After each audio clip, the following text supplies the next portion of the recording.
on fait chambre salon pour que quand Dieu vient chez toi, les valises qu'il emmène qu'on appelle des bénédictions en abondance. Parce que quand Dieu vient chez toi, il emmène l'abondance. Et c'est l'abondance qui te rend heureux. C'est l'abondance qui dérange tes ennemis. C'est l'abondance qui te donne la tête. C'est l'abondance qui te pousse à faire un témoignage. C'est de l'abondance qui te dit Jésus est grand. C'est l'abondance qui te dit Seigneur, sois loué.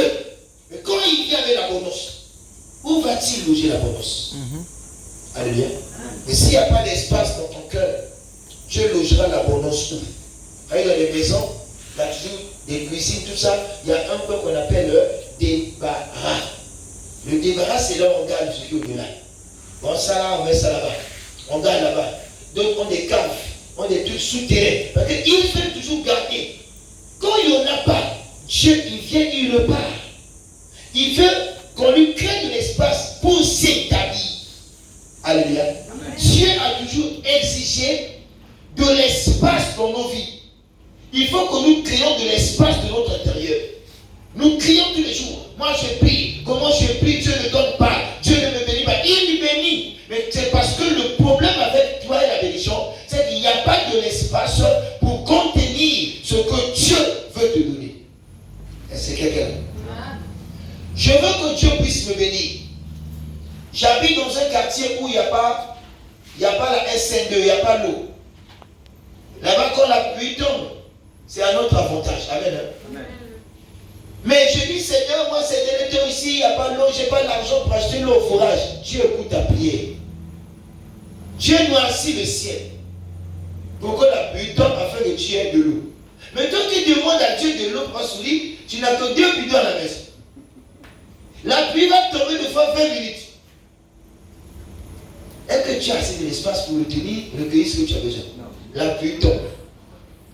Des fois, nous les chrétiens, il nous manque de la sagesse. On est intelligent, mais le mot sagesse là nous manque. Et voilà, la pluie va tomber. J'ai rempli mes 2 bidons. Des fois, j'oublie que j'ai des habits sales, il faut que je lave. Mais tu as sur le billet, tu as combien de récipients?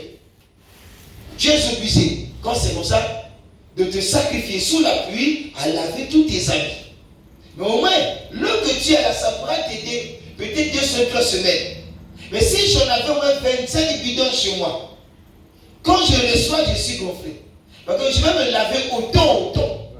Mais quand je n'ai que 2 bidons, me laver, ce serait par délestage. Attention, pas si. Faut que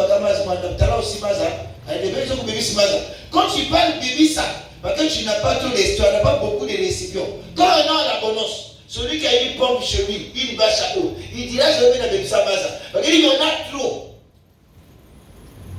Mais nous ne créons pas de l'espace dans le cœur pour que Dieu vienne s'installer.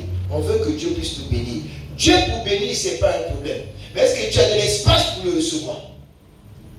Est-ce que tu as de l'espace dans ton cœur pour recevoir ce que Dieu, que toutes les bénédictions que Dieu donne, ça passe par le cœur. Mais si dans ton cœur tu as de la rancœur, tu es orgueilleux, tu as de la rancune, toutes ces choses bizarres dans ton cœur, Dieu ne te bénira pas. Vous savez, il y a des choses que le diable peut te donner pour te faire souffrir. Alléluia. Amen. Jacob a pris la bénédiction d'Ésaü, il était content. Il a souffert 14 ans pour prendre la femme qu'il a eue. Mais pourtant, il a été béni. Cette bénédiction a été pour lui une malédiction.